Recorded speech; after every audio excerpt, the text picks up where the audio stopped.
why did you want to become a coach, as a career path? The first job I had coaching was volleyball, junior high level in Minnetonka, Minnesota. Because girls hockey was still not very popular. There were no high school teams. So I had played volleyball, basketball, and softball growing up through high school and stuff. And so I was asked to coach a 7th and 8th grade volleyball team that had 3 games scheduled on the season. So it was really interesting. We had to be creative. And, I learned a lot from that. And I had just a lot of fun. But I think the experience that hooked me on coaching was a story about one of the 8th graders who kind of acted like she was really cool and she didn't try real hard and she sort of had this attitude.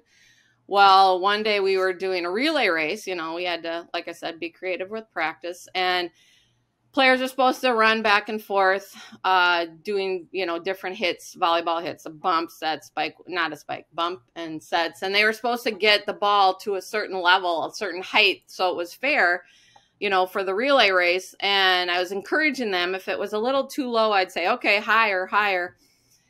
And so she didn't respond to that and was still doing it too low. So as she turned around to come back to her line, I said, wait a second, you got to do that again.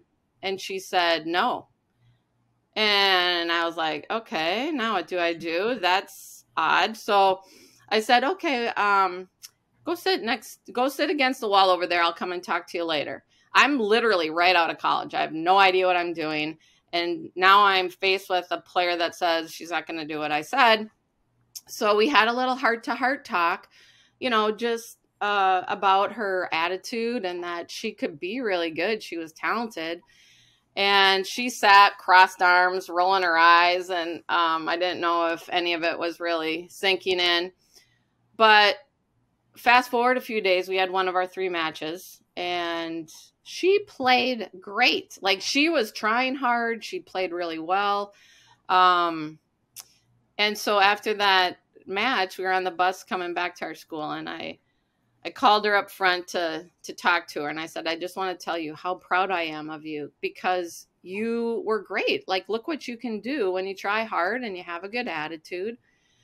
It was a lot of fun, and you did a great job. So bottom line was, she became my favorite player because it started that she was a little bit of a challenge.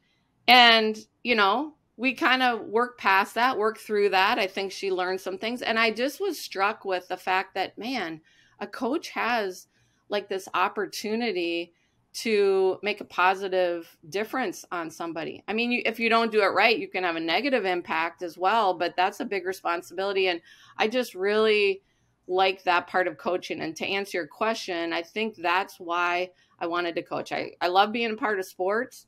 And this was a way to try to help young people sort of find their way, learn and grow, learn some life lessons. And I just wanted to have a positive impact on their lives.